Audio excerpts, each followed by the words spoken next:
할렐루야. 예수 그리스도 이름으로 하나님 말씀 함께 공부하는 시간 갖도록 하겠습니다. 금요일 저녁에 이렇게 사경 예배 드리는 건 참 오랜만이죠. 네. 오늘은 하란으로 도망하는 야곱에 대해서 살펴보도록 하겠습니다. 먼저 우리 본문 말씀 한 절씩 저와 같이 교독하겠습니다. 제가 먼저 읽겠습니다. 이삭이 야곱을 불러 그에게 축복하고 또 부탁하여 가로되 너는 가나안 사람의 딸들 중에서 아내를 취하지 말고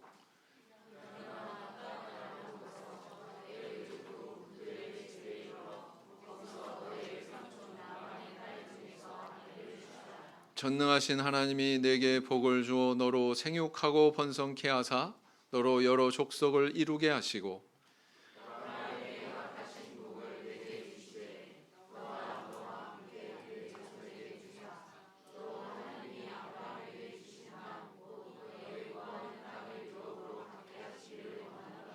이에 이삭이 야곱을 보내었더니 밧단 아람으로 가서 라반에게 이르렀으니 라반은 아람 사람 부두엘의 아들이요 야곱과 에서의 어미 리브가의 오라비더라.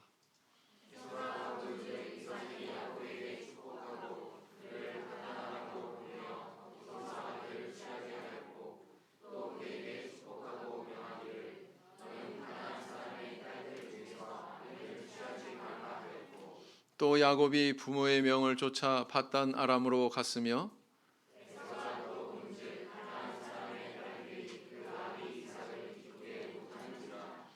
이에 에서가 이스마엘에게 가서 그 본처들 외에 아브라함의 아들 이스마엘의 딸이요 느바요의 누인 마할랏을 아내로 취하였더라.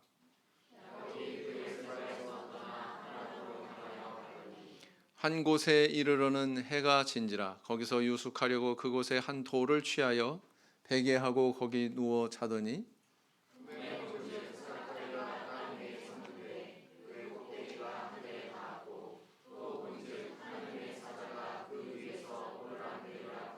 또 본즉 여호와께서 그 위에 서서 가라사대 나는 여호와니 너의 조부 아브라함의 하나님이요 이삭의 하나님이라 너 누운 땅을 내가 너와 내 자손에게 주리니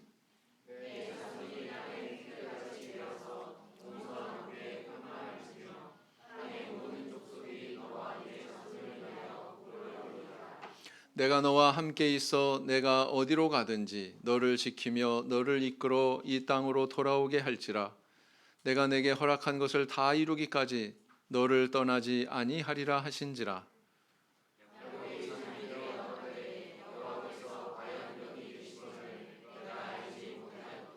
이에 두려워하여 이르되 두렵도다 이곳이요 다른 것이 아니라 이는 하나님의 전이요 이는 하늘의 문이로다 하고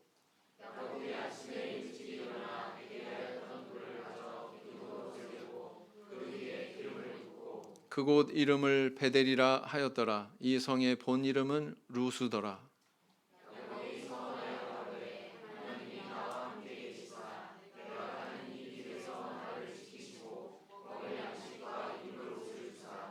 나로 편안히 아버지 집으로 돌아가게 하시오면 여호와께서 나의 하나님이 되실 것이요 내가 기둥으로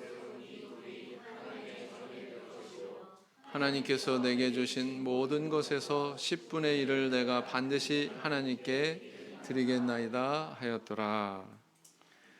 예, 뭐 이어지는 이야기가 하도 오래전에 접해가지고 어느 대목에서 이렇게 이어지는지 혹시 기억이 나십니까? 성경 통독을 열심히 하신 분들은 아마 기억이 나실 거고요. 왜 하란으로 도망했어요? 야곱이 무슨 일 때문에? 형 에서의 장자권을 아버지 속이고 또 형도 속이고 이렇게 탈취한 그런 사건이 일어났죠. 그 이후에 이제 이어지는 내용을 오늘 기록을 하고 있습니다. 오늘 그 주목될 그런 내용은 크게 두 부분이다 이렇게 나눠서 생각해 볼 수가 있는데요. 첫 번째 부분은 뭐냐면 이삭이 아들 야곱에게 당부한 내용입니다. 당부한 내용. 그 다음에 이삭이 아들을 축복한 내용이. 근데 그 축복한 내용과 또 하나님께서 잠시 뒤에 축복하신 내용이 좀 비교를 해볼 만한 그런 소지가 있습니다. 그리고 또 이제 그 축복에 대해서 이제 야곱이 서원하는 그런 내용이죠. 크게 이제 살펴보면 이런 내용이 지금 오늘 본문에 흐르고 있다 이렇게 볼 수가 있습니다. 자, 먼저 본문 말씀 잘 읽어보셨는지 한번 살펴봐야죠. 이삭이 야곱을 떠나보내기 전에 분부한 내용은 무엇인가? 1, 2절에서 자, 요것을 먼저 다루기 전에 빠르게 한번 성경을 한번 찾아볼게요. 창세기 27장을 한번 펴보세요. 26장 34절 26장 34절 35절 찾으셨나요? 에서가 40세 해쪽 속 부에리의 딸 유딕과 해쪽 속 엘론의 딸 바스맛을 아내로 취하였더니 그들이 이삭과 리브가의 마음에 근심이 되었더라. 누구의 결혼에 대해서 기록하고 있습니까? 에서. 철을 얼마나 맞아들였어요? 둘. 처들의 출신이 어디예요? 해쪽 속 히타이트, 가나안 족속 중에 하나죠. 26장 마지막 부분에 이렇게 기록을 하고 있는데 또 27장 마지막 부분을 한번 보세요. 27장 마지막 부분에 어떻게 기록하고 있나 보세요. 46절 리브가가 이삭에게 이르되 내가 햇사람의 딸들을 인하여 나의 생명을 싫어하거늘 야곱이 만일 이 땅의 딸들 곧 그들과 같은 햇사람의 딸들 중에서 아내를 취하면 나의 생명이 내게 무슨 재미가 있으리까? 지금 이삭의 아내 리브가가 남편한테 하소연하는 거죠. 그 다음에 이제 오늘 본문이 이어지는 거예요. 28장에서. 자, 그런데 마지막으로 한 번 더 찾겠습니다. 28장에 몇 절을 보시냐면 8절 9절을 보겠습니다. 에서가 또 본즉 가나안 사람의 딸들이 그 아비 이삭을 기쁘게 못하는지라 이 에서가 이스마엘에게 가서 그 본처들 외에 아브라함의 아들 이스마엘의 딸이요 느바요의 누이인 마할랏을 아내로 취하였더라 그랬죠. 지금 제가 세 부분을 이렇게 읽었는데 마치 이게 하나의 스토리로 이어지는 것처럼 그런 느낌이 드시죠? 누구의 결혼에 대해서 다루고 있어요? 에서. 그러니까 이 앞뒤에 있는 내용들이 이런 분위기가 흐르고 있는 가운데 28장 1절 2절이 이렇게 위치하고 있는 거예요. 에서는 이러했다. 에서의 결혼은 이러했는데 야곱은 어떻게 했느냐? 아버지가 이제 어떻게 분부를 해요? 가나안 족속의 딸들 가운데 아내를 취하지 말라. 첫 번째 하지 마라. 이걸 명령하셨고 두 번째는 뭐예요? 외삼촌 라반의 딸들 가운데서 아내를 취하라. 이렇게 얘기했다는 거예요. 자, 그다음 두 번째 에서는 이삭이 야곱에게 부탁한 말의 내용을 듣고 어떤 행동을 취하였는가 그랬어요. 6절에서 9절 말씀을 보시면은 어떤 행동을 취했어요? 방금 읽었었죠?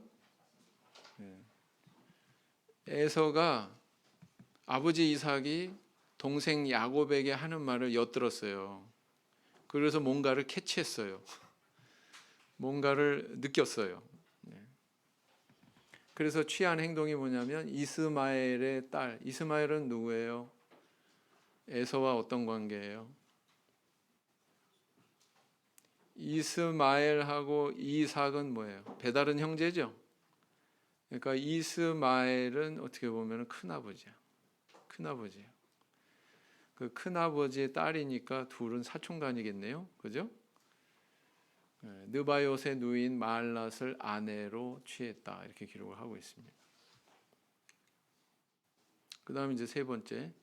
야곱이 부엘세바를 떠나 하란으로 가는 도중에서 어떤 꿈을 꾸었는가. 이제 첫 번째 부분은 이제 야곱의 결혼에 대해서 이삭이 당부하는 내용이고 두 번째 부분에서 뭐가 나옵니까? 야곱의 꿈에 대한 이야기가 나오죠. 자, 사닥다리가 땅에 섰다고 그랬고 꼭대기가 또 하늘에 닿았다고 그랬고 그 사이로 천사가 오르락 내리락 했다. 이런 이제 계시적인 꿈을 꾼 거죠, 야곱이. 그러면서 이제 하나님의 음성도 듣습니다. 하나님께서 뭐라고 말씀하셔요? 첫째, 너 누운 땅을 너와 내 자손에게 준다. 너 누운 땅, 이 땅은 어떤 땅이에요? 가나안 땅, 맞죠? 가나안 땅. 이 약속은 아브라함과 이삭에게만 주어진 게 아니고 야곱에게도 주어지고 있구나라는 걸 알 수가 있죠. 그다음 내 자손이 동서남북에 편만하게 될 것이다. 이런 약속을 또 주십니다. 자, 믿음의 조상들에게 주어진 약속 뭐예요? 가나안 땅. 그다음 그 땅을 그 본인한테만 주는 게 아니고 누구한테 줘요? 자손들한테. 계속 반복되고 있습니다. 아브라함, 이삭뿐만 아니라 야곱에게까지도 동일한 약속이 주어지고 있구나.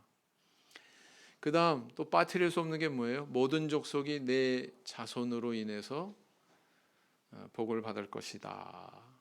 여기서 이 자손은 단수라고 그랬죠. 누구를 겨냥하는 거예요? 바울 사도는 이걸 누구라고 해석했다고요?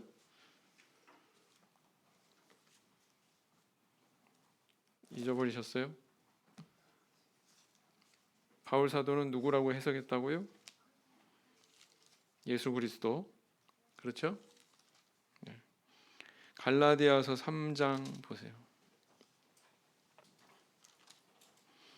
이거는 아브라함한테 하셨던 약속인데 갈라디아서 3장 16절을 보시면 나와 있습니다. 이 약속들은 아브라함과 그 자손에게 말씀하신 것인데 그랬어요. 이 자손에는 이삭도 들어가겠죠. 야곱도 들어가겠죠. 여럿을 가리켜 그 자손들이라 하지 아니하시고 오직 하나를 가리켜 내 자손이라 하셨으니 곧 누구라고요? 그리스도라 이렇게 기록하고 있습니다. 그래서 이 세 번째 주신 약속의 내용은 바로 그리스도를 겨냥하고 있다. 그 다음에 네 번째 또 어떤 약속을 주셨어요? 너를 이끌어서 이 땅으로 인도할 것이다. 이런 약속을 또 주셨습니다. 야곱이 바단 아람으로 갔다가 다시 말하면 하란으로 갔다가 다시 고향으로 돌아오는 것은 우연이 아니다. 그것은 하나님께서 계획하신 일이었다. 약속대로 이루신 일이다. 라는 걸 알 수 있습니까? 없습니까?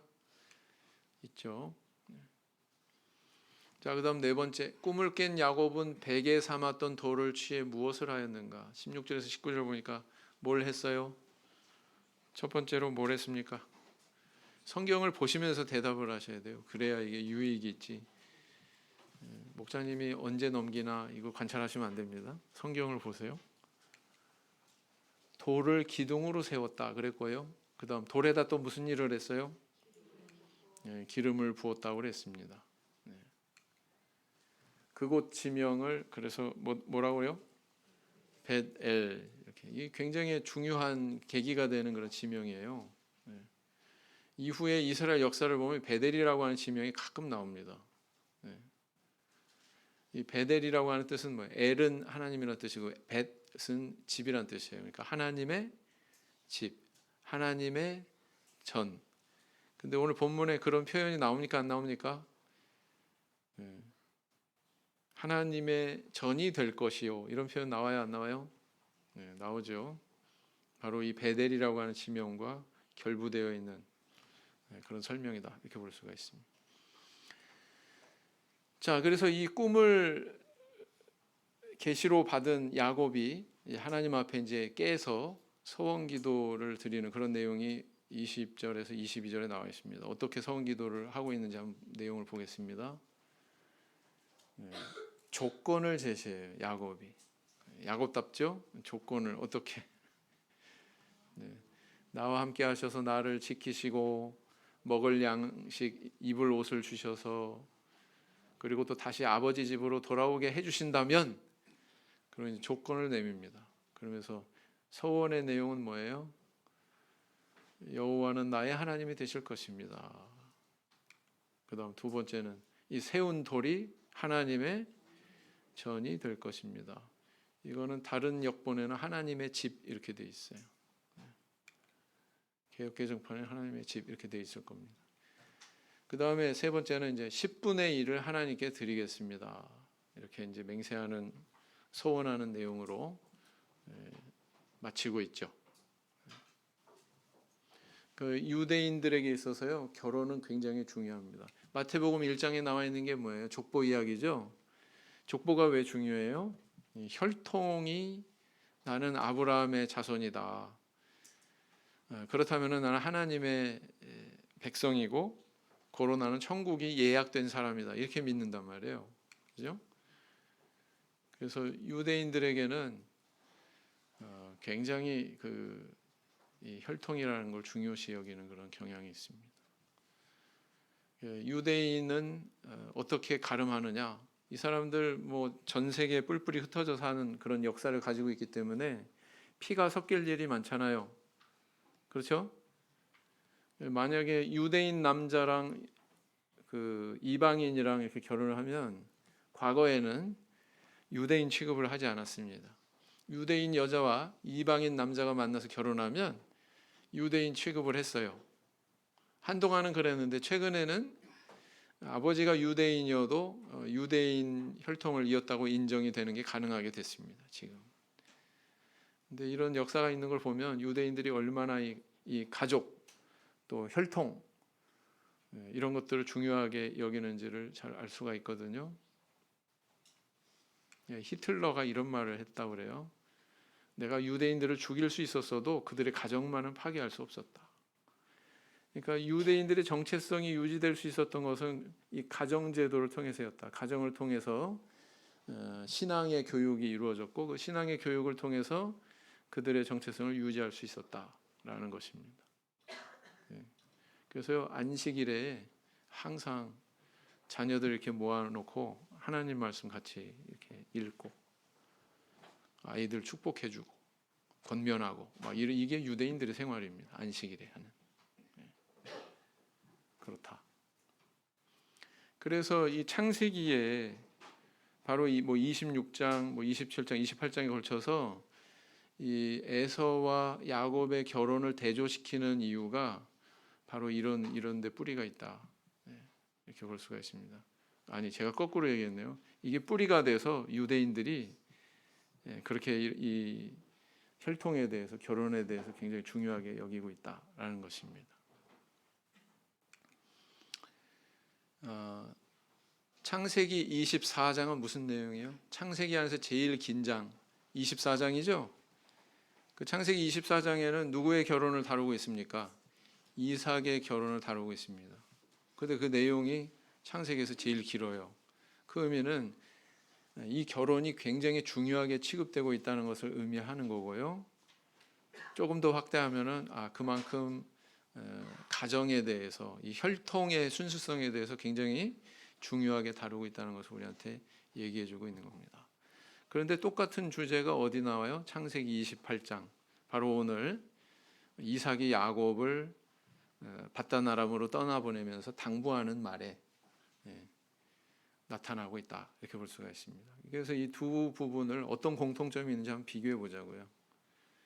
자, 아브라함은 종에게 뭐라고 그랬어요? 가나안 족속의 딸 중에서 아들 이삭의 아내를 택하지 말아라. 그의 고향, 아브라함의 고향, 그 족속에 가가지고 그 가운데서 택해라. 이렇게 명령을 하죠. 종에게. 자, 근데 이삭도 오늘 야곱에게 뭐라고 당부를 해요? 가나안 사람들 딸 중에서 아내를 취하지 마라. 그리고 외삼촌 라반의 딸 중에서 아내를 취해라. 굉장히 여긴 더 구체적으로 이렇게 이야기하고 있죠. 어때요? 그대로 같은 내용이 이어지고 있는 거죠. 아브라함의 때나 이삭의 때나 성경에서 이 혈통에 대해서 유대인들의 순수한 혈통에 대해서 굉장히 중요하게 그렇게 취급하고 있다는 것을 나타내고 있는 겁니다. 자, 그 목적은 뭐예요? 그 목적은 뭐냐면은 후대가 자손에 또 자손에 그 자손에 또 자손에 이렇게 대가 이어지더라도 후대에 가서 우상 숭배에 빠지지 않고 여호와 신앙의 순수성을 지키게 하기 위한 그 목적이 있는 거다라는 겁니다. 창세기 24장 한번 구체적으로 읽어보겠습니다. 시작. 내가 너로 하늘의 하나님 땅의 하나님이신 여호와를 가리켜 맹세하게 하노니 너는 나의 거하는 이 지방 가나안 족속의 딸 중에서 내 아들을 위하여 아내를 택하지 말고 내 고향 내 족속에게로 가서 내 아들 이삭을 위하여 아내를 택하라. 문장 구조도 똑같아요. 28장에 있는 거랑. 택하지 말고 그다음 어쩌고 저쩌고 택해라. 그죠? 28장도 그렇죠. 문장 구조가. 읽어보겠습니다. 시작. 이삭이 야곱을 불러 그에게 축복하고 또 부탁하여 가로되 너는 가나안 사람의 딸들 중에서 아내를 취하지 말고 일어나 밧단 아람으로 가서 너의 외조부 부두엘의 집에 이르러 거기서 너의 외삼촌 라반의 딸 중에서 아내를 취하라. 맞죠? 제 말이 취하지 말고 취하라. 앞에는 뭐예요? 택하지 말고 택하라. 그 말이 그 말이죠. 뭐. 네. 이렇게 당부를 하고 있는 것을 보게 됩니다. 이방 결혼을 이렇게 금하신 이유는 이후에 이제 이스라엘 역사 속에서 간간히 나타나고 있습니다. 출애굽 34장 16절에 보면 이렇게 기록하고 있죠.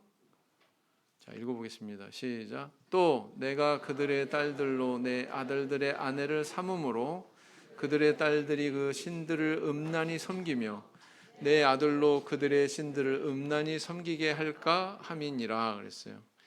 하나님의 목적, 하나님의 겨냥하시는 바는 뭐냐면 경건한 자손을 번성케 하는 거예요. 경건한 자손을 번성케 하는 거예요. 근데 거기에 차질이 생기면 안 되잖아요. 그러니까 여기에 대해서 이렇게 철저하게 명령하고 계시는 거죠. 자, 이 명령이 제대로 수행되지 못하던 시대가 있었습니다. 어떻게 보면 이스라엘 역사 속에서 암울한 시대, 사사 시대, 사사기 3장 6절에 이렇게 기록하고 있죠. 시작. 그들의 딸들을 취하여 아내를 삼으며 자기 딸들을 그들의 아들에게 주며 또 그들의 신들을 섬겼더라. 그러니까 하나님께서는 이렇게 이방 결혼을 금지하는 그 겨냥하는 바가 금지하시는 목적이 어디에 있다는 걸 알 수 있습니까? 이런 서술로 봐서 네? 우상 숭배에 빠지는 거, 여호와 신앙을 떠나는 거, 하나님 믿는 신앙을 떠나는 거, 그것을 극도로 경계하시는 거죠. 네. 그래서 이렇게 그 70년 동안 바벨론의 포로 생활하다가 돌아온 다음에 이스라엘 백성들이 대단히 그 신경을 곤두세우고 근절한 것이 바로 이 부분이죠. 한번 읽어보겠습니다. 시작. 또 이르기를 옛적에 이스라엘 왕 솔로몬이 이 일로 범죄하지 아니하였느냐? 저는 열국 중에 비길 왕이 없이 하나님의 사랑을 입은 자라. 하나님이 저로 왕을 삼아 온 이스라엘을 다스리게 하셨으나 이방 여인이 저로 범죄케 하였나니 너희가 이방 여인을 취하여 크게 악을 행하여 우리 하나님께 범죄하는 것을 우리가 어찌 용납하겠느냐 그랬어요. 그래서 솔로몬의 과거에 실패한 개인의 인생사까지 언급하면서 이방 결혼에 대해서 이렇게 극도로 근절하려고 하는 그런 발언을 하고 있잖아요. 그죠? 이게 다 사실은 어디에 뿌리가 있는 거다? 우상 숭배에 빠지는 것. 거꾸로 얘기하면 여호와 신앙을 떠나는 것에 대해서 대단히 극도로 경계하고 있다라는 것을 발견할 수가 있죠. 자, 그래서 6절에서 9절까지 내용, 이것은 에서에 대한 내용이었습니다. 읽은 내용이에요. 이걸 살펴볼 때 에서의 어리석은 점과 신앙적인 문제점은 무엇인지 이야기해 보자. 어리석은 점이 뭐예요? 첫째로 영적인 유산, 장자권 얘기하는 거죠. 장자권에 대해서도 소중한 가치에 대해서 인식하고 있었어요? 망각하고 있었어요? 네, 전혀 의식하지 못하고 망각하고 있었다. 그리고 또 이방 가나안 출신의 아내들을 취해서 부모에게도 근심을 끼쳤습니다. 그것도 하나도 아니고 둘, 해쪽 속의 여인 둘. 그래서 이 아버지 이삭이 야곱에게 이렇게 축복하는 그런 내용을 엿들은 에서가 뒤늦게 이스마엘의 딸 큰아버지의 배다른 이삭의 배다른 형이죠. 네. 하가를 통해서 태어난 그 이스마엘의 딸을 뒤늦게 또 아내로 맞아들입니다. 이 행동에 대해서 어떻게 생각하세요? 아내가 이미 둘이 있어요. 하나님의 그런 뜻 안에서 가정이 어떠해야 되는지에 대한 이해가 있었습니까? 없었습니까? 네, 없었죠. 그리고 이스마엘은 어떤 사람입니까? 하나님의 언약 밖의 사람이죠. 그죠? 언약 밖의 사람인데 그의 딸을 아내로 취했다라는 거예요. 그래서 하나님께서 원하시는 것이 무엇인지 전혀 몰랐다, 의식하지 않았다라는 것을 알 수가 있습니다.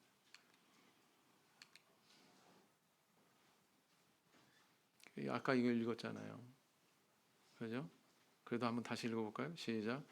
에서가 또 본즉 가나안 사람의 딸들이 그 아비 이삭을 기쁘게 못하는지라 이에 에서가 이스마엘에게 가서 그 본처들 외에 아브라함의 아들 이스마엘의 딸이요 느바요의 누이인 마할랏을 아내로 취하였더라. 그래서 아내가 셋이나 되네요. 에서는 이런 행동이 이삭과 리브가를 기쁘게 할 수 있었을까요? 전혀 그렇지 않았겠죠. 그래서 잠언에 이런 말씀이 있습니다. 잠언 12장 15절 읽어보겠습니다. 시작. 미련한 자는 자기 행위를 바른 줄로 여기나 지혜로운 자는 권고를 듣느니라. 진작 들어야 돼요. 안 듣고 곁길로 갔다가 나중에 뒤늦게 후회하면 에서랑 똑같은 처지가 됩니다. 소 잃고 외양간 고치는 신앙. 그러면 안 되겠죠. 그죠? 그 다음 세 번째, 이삭이 야곱을 떠나보내기 전에 그에게 주었던 축복의 내용. 야곱을 떠나보내기 전에 축복한 내용. 그 다음 야곱이 밤중에 꿈을 통해서 받은 축복의 내용. 이걸 한번 비교를 해보자라는 겁니다. 이삭이 어떻게 축복했어요? 첫째는 생육하고 번성해서 여러 족속을 이룰 것이다. 이렇게 얘기합니다. 생육하고 번성한다는 표현은 어디에서 처음 나와요? 창세기. 생육하고 번성하는 게 하나님께서 우리한테 펼쳐놓으신 축복의 내용입니다. 생육하고 번성하는 게. 근데 약속의 자손이, 경건한 자손이 생육하고 번성하는 것이죠. 그 다음 두 번째, 이 가나안 땅을 유업으로 받을 거다. 하나님께서 주신 약속과 일치하죠.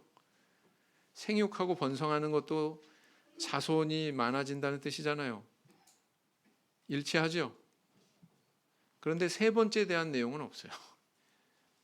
다시 말하면 네 후손 가운데에서 천하 만민이 네 후손으로 인해서 천하 만민이 복을 얻을 거다. 뭐 이런 하나님이 주셨던 세 번째 영적인 약속에 대한 내용은 이삭의 입에서 나오지 않았습니다. 자, 그다음 야곱에게 꿈을 통해서 주신 축복, 하나님께서 그 땅을 유업으로 주실 거다. 이삭 입에서도 나온 거잖아요. 가나안 땅 준다고 그랬잖아요. 그다음 두 번째, 그의 자손이 땅의 티끌처럼 많아질 것이다. 이것도 마찬가지잖아요. 생육하고 번성하라. 뭐 이런 축복이 있었잖아요. 그러나 이것은 없었다. 땅의 모든 족속이 복을 받을 것이다. 여기에 대한 내용은 찾아볼 수가 없죠. 하나님께서 야곱에게 주신 축복의 내용이다. 이삭에게서는 발견할 수 없다.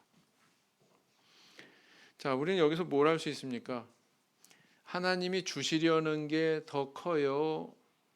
아니면 이삭의 입을 통해서 야곱이 받을 게 커요? 하나님이 주시고자 하시는 것이 더 크죠? 더 클 뿐만 아니라 하나님께서는 당신의 뜻을 이루기 위해서 지금 야곱을 인도하시는 거예요. 그래서 내 인생은 나의 것, 천만에요. 내 인생이 내 거라고 이렇게 주장하려면 내 인생을 내 마음대로 좌지우지할 수 있어야 되거든요. 근데 인간은 그럴 존재가 못 돼요, 절대로. 단 한 사람도. 나이가 들면 들수록 젊었을 때는 아무것도 모르니까 뭐 힘도 있고 뭐 능력도 있고 똑똑하고 머리도 팽팽 잘 돌아가고 자기가 다 뭐 할 수 있을 것 같죠. 나이가 들면서 점점 깨닫는 거 뭐예요? 내 인생 내 맘대로 되지 않더라. 그럼 누구의 뜻대로 되는 거예요? 하나님의 뜻대로 되는 거예요. 야곱이 다시 가나안 땅으로 돌아오는 것도 야곱의 결심이 아니었어요. 사실은요. 하나님께서 미리 말씀하셨잖아요. 내가 다시 여기 돌아오게 해줄 거야. 내가 너로 인해서 땅의 모든 족속에 복받게 해줄 거야. 네가 낳고 낳아서 태어나는 한 자손이 있는데 그 자손 통해서 내가 이 땅의 모든 족속이 복받게 해줄 거야. 이거 하나님의 뜻과 하나님의 의지죠. 그대로 성취되는 겁니다. 우리는 거기에 도구가 될 뿐이죠. 그 다음 네 번째, 하나님이 꿈을 통해 야곱에게 주신 약속의 내용과 야곱이 꿈에서 깬 후 서원 기도했던 내용을 비교해서 이야기해보자. 또 비교하는 거예요. 하나님이 꿈을 통해서 야곱에게 주신 약속 몇 개였어요? 아까? 여기 계속 흐르고 있잖아요. 아브라함, 이삭, 야곱한테 계속 흐르고 있는 세 가지 요소잖아요. 땅, 그 다음 자손, 그 다음 천하 만민에게 임할 복. 맞죠? 그거 기억하시면 야곱이 서원한 그 내용이 뚜렷해지죠. 비교를 하면. 그런데 하나님께서는 야곱한테 꿈을 통해서 땅, 자손, 천하 만민이 복을 받게 된다고 하는 그 약속 이외에 다른 것도 언급을 하셨어요. 야, 내가 너와 동행해 줄게. 야곱한테. 그죠? 그 다음에 이 땅으로 돌아올 수 있게 해줄게. 근데 야곱이 꿈을 깬 다음에 하나님께 서원한 내용을 한번 보세요. 조건을 내밀었다고 그랬어요. 나한테 이렇게 동행해 주셔서 양식 주시고 옷 주시고 무사히 이렇게 이 땅으로 돌아오게 해주시면, 고향으로 돌아오게 해주시면 서원의 내용이 뭐라고요? 베델에 전을 세우겠습니다. 10분의 1을 하나님께 드리겠습니다. 자, 한번 야곱이 이렇게 하나님 앞에 서원한 내용을 한번 가만히 살펴보면 하나님께서 세 번째로 그렇게 예언하신 내용과 결부되어 있는 내용이 발견이 돼요, 안 돼요? 천하 만민이 복을 얻게 될 겁니다. 얻게 될 것이다라고 하는 것에 대해서 야곱이 뭐 응답하고 거기에 반응한 내용이 있어요, 없어요? 있습니까, 없습니까? 없죠? 네, 없죠. 이거는 다 야곱 자기 개인에 대한, 자기 신변에 대한 그런 서원의 내용이에요. 거기에만 관심이 집중돼 있어요. 맞죠? 그런데 하나님은 야곱한테 야곱 개인의 신변에 대한 것만 축복하지 않으셨어요. 훨씬 더 큰 거를 말씀하고 계십니다. 맞죠? 이거를 아셔야 돼요.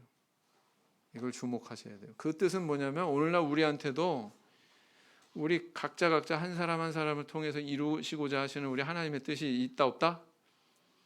있다 없다? 있다는 거예요. 야곱에게 그것이 있었던 것처럼. 그래서 우리는 내 신변에 대한 관심, 우리 가정에 대한 행복, 우리 자녀들에 대한 그런 축복, 이런 데만 우리가 관심이 있을지 모르지만 하나님은 그 이상의 것을 우리에게 기대하시고 또 우리한테 약속하고 계시고 우리를 도구로 삼으셔서 이루시려고 하신다라는 겁니다. 그렇게 믿으셔야 되겠죠? 그러면 내 주변의 사람들이 달리 보이죠. 왜요? 저 사람한테는 내가 어떤 도구가 되게 하기 위해서 나를 저 사람하고 이렇게 관계 맺게 해주셨지? 저 사람한테 뭘 이루라고 나를 여기 보내셨지? 이렇게 생각할 줄 알아야 된다는 얘기죠.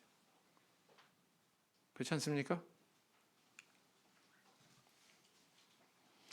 자, 그래서 야곱이 나중에 이제 이거는 오늘 본문에 안 나타나 있는 거예요. 훨씬 나중에 이제 이루어질 일인데 왜 이걸 다루냐면은 베델이라고 하는 장소 때문에 그래요. 야곱이 나중에 고향으로 돌아왔을 때 베델에 정착하지 않았습니다. 사실은 맨 처음에. 그리고 어떤 험악한 일이 있은 후에야 서원했던 그 장소 베델로 올라가게 되는데 그 내용에 대해서 한번 살펴보자라는 겁니다. 자, 20년이 지났어요. 외삼촌 라반의 집에서 고향으로 돌아온 야곱이 어디에 정착하냐면 세겜 땅에 정착합니다. 세겜 땅. 근데 딸 디나가 세겜 사람들과 이렇게 교제하면서 사는데 하몰의 아들 추장 세겜에게 겁간을 당하게 됩니다. 여기에 대해 분노한 시므온과 레위, 야곱의 두 아들이죠.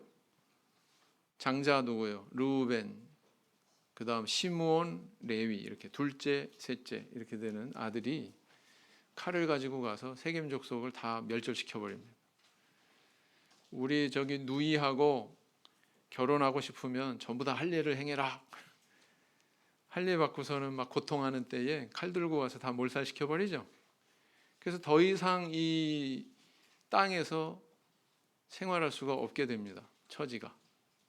야곱의 가족들이. 그래서 부득불 세겜 땅을 떠나게 되죠. 바로 그 무렵에 하나님께서 어떻게 명령하시냐면은 베델로 올라가라. 스스로 깨달아서 알아서 올라간 게 아니고 뭐예요? 하나님께서 베델로 올라가라 이렇게 명령하셔가지고 올라가게 된다라는 겁니다.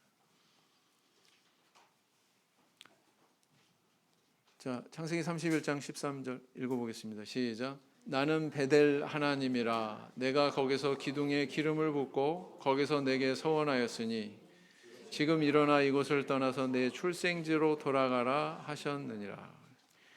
하나님께서 야곱한테 나타나가지고 이렇게 말씀하셨다는 거예요. 근데 하나님께서 야, 너 고향으로 돌아가라 이렇게 말씀하지 않으세요. 뭐라고요? 어디를 딱 말씀하세요. 지명을. 기름 부었던 그 베델, 그죠? 나는 야, 네가 전에 서원했었지. 베델에서 서원했지. 내가 그 하나님이거든. 그렇게 딱 그 한정해가지고 이야기하고 계신다는 거죠. 서원하였으니, 그랬어요. 서원하였으니 돌아가라. 서원한 그 장소로 돌아가라. 여러분 하나님한테 그 하나님께 서원한 게 있잖아요. 반드시 지켜야 됩니다. 못 지킬 거는 서원하면 돼야 안 돼요? 안 돼요. 만약에 하나님께 서원한 것이 있으면 반드시 지켜야 됩니다. 안 지키면 큰일 납니다. 창세기 33장의 내용을 보겠습니다. 야곱이 이제 가나안 땅에 도착했어요. 형하고 막 서로 상면해가지고 부둥켜 안고 눈물 펑펑 쏟고서 화해한 다음에 어떻게 했어요? 어느 땅에 정착을 하는데 이렇게 기록하고 있습니다. 읽어보겠습니다. 시작. 야곱이 밧단 아람에서부터 평안히 가나안 땅 세겜성에 이르러 성 앞에 그 장막을 치고 그 장막 친 밭을 세겜의 아비 하몰의 아들들의 손에서 은 100개로 사고 거기 단을 쌓고 그 이름을 엘헬로헤 이스라엘이라 하였더라. 강하신 하나님, 이스라엘의 하나님, 뭐 이런 뜻이에요. 엘헬로헤 이스라엘. 자, 거기다가 밭을 샀어요. 밭을. 요즘 말로 표현하면 부동산을 매입했어요. 그것은 내가 이 땅에 어떻게 하겠다? 정착하겠다. 그런 뜻이죠? 그런 뜻입니다. 그리고 거기 단까지 쌓았어. 어디다가 그 20년 전에 어디다가 그 단을 쌓았어요? 베델에다가. 엉뚱하게 또 그 서원한 내용은 까맣게 있고 이 세겜에다가 단을 쌓았어요. 그리고 하나님께 예배드리는 그런 모습을 보죠. 자, 근데 어떤 일을 겪습니까? 읽어보겠습니다. 시작. 칼로 하몰과 그 아들 세겜을 죽이고 디나를 세겜의 집에서 데려오고 야곱의 여러 아들이 그 시체 있는 성으로 가서 노략하였으니 이는 그들이 그 누이를 더럽힌 영고라. 이 사건 때문에 더 이상 세겜 땅에 살 수 없게 됐습니다. 이건 뭘 의미하는 줄 아세요? 세겜은요, 우상 숭배에 물들어 있는 이방인을 가리키는 겁니다. 근데 딸 디나가 그 사람들하고 같이 교제했어요. 사귀고 막 그 사람들 문물 받아들이고. 그러니까 이런 일 당했고, 이런 일 당한 빌미로 살육이 이루어지게 되고, 그래서 이제 세겜을 떠날 수밖에 없는 이런 상황이 벌어진 거죠. 이 상황도 그래서 그냥 이루어진 건 아니다. 그래서 35장 1절에서 하나님이 야곱한테 뭐라고 그러세요? 읽어보겠습니다. 시작. 하나님이 야곱에게 이르시되 일어나 베델로 올라가서 거기 거하며 내가 내 형 에서의 낯을 피하여 도망하던 때에 내게 나타났던 하나님께 거기서 단을 쌓으라 하신지라. 야곱은 세겜에서 단 쌓았는데 하나님 거기서 언급 안 하셔요. 어디 가서 단 쌓으라고요? 베델에 가서 너 전에 서원한데 그 장소 가서 단 쌓아라. 이렇게 말씀하고 계신 거죠. 야곱이 깨닫고 베델로 갔어요? 아니면 하나님이 명령하셔서 베델로 갔어요? 하나님이 명령하셔서. 그러니까 야곱이 알아서 그 하나님의 뜻을 쫓아간 게 아니고 하나님께서 계속 그 뜻으로 인도하고 계시죠. 서원을 지킬 수 있도록 또 인도하고 계시는 그런 모습을 발견하게 된다라는 것입니다. 그래서 성경이 얼마나 이방 결혼에 대해서 경계하고 그 이방 결혼을 통해서 신앙을 떠날 것에 대해서 하나님이 염려하시고 경계하시고 하는지를 일찍이 창세기의 이 야곱의 이야기를 통해서 우리에게 비춰주고 있는 겁니다. 우리 자녀들을 잘 교육시켜서 믿음 안에서 다 결혼할 수 있도록 해야 되겠죠? 그죠? 네.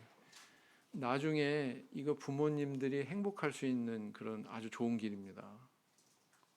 자녀들 때문에 말년에 속 썩잖아요. 그것만큼 비참한 게 없습니다. 네? 뭐 상급 학교 진학하고 뭐 대학 진학하고 뭐 직장 취업하고 나중에 가서 결혼해 가서 삐끗해가지고 잘못 맺어 놓잖아요. 여태까지 해놓은 자식 농사 다 망칠 수 있습니다. 네. 인생 정말 험악하게 될 수 있거든요. 그리고 나중에 가서 후회해도 물을 수 있어요? 물을 수 있어요?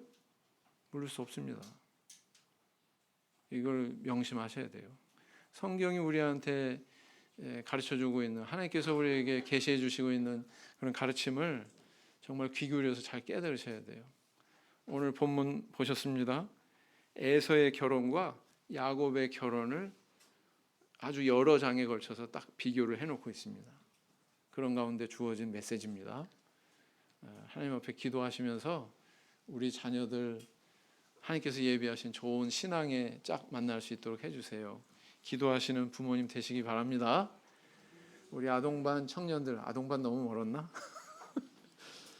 우리 학생반 또 청년들 하나님 앞에 좋은 신앙 안에 배필 만날 수 있도록 하나님 인도해 주세요. 이렇게 진지하게 하나님 앞에 기도하셔야 됩니다. 저는 독신주예요. 결혼 안 해요. 그런 사람은 목자님한테 찾아올 필요가 없습니다. 저도 소개시켜줄 뜻이 없습니다. 결혼에 대해서 그렇게 진지하지 않고 장난 비슷한 태도로 나온다면 목사님도 소개해줄 일이 없죠. 정말 진지하게 내 인생에서 정말 중요한 이 대사에 대해서 하나님 앞에 기도하는 그런 마음으로 준비하는 가운데 오신 분만 제가 최선을 다해서 소개를 해드리겠습니다. 아시겠죠? 묵상 기도하겠습니다.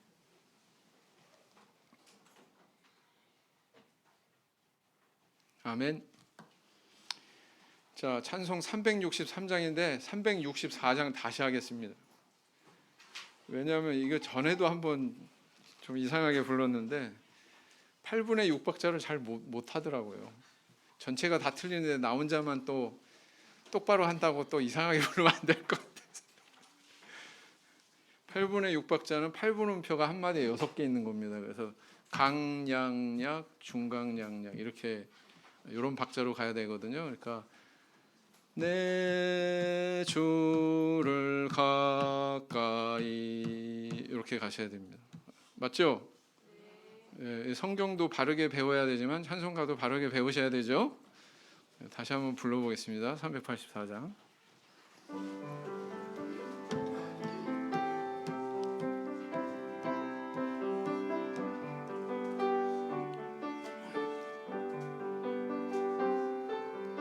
내 주를 가까이 하게 함은 십자가 진 같은 고생이나 내 일생 소원은 늘 찬송하면서 주께 더 나아가기 원합니다. 4절 하겠습니다. 몸이 참게요 일어난 후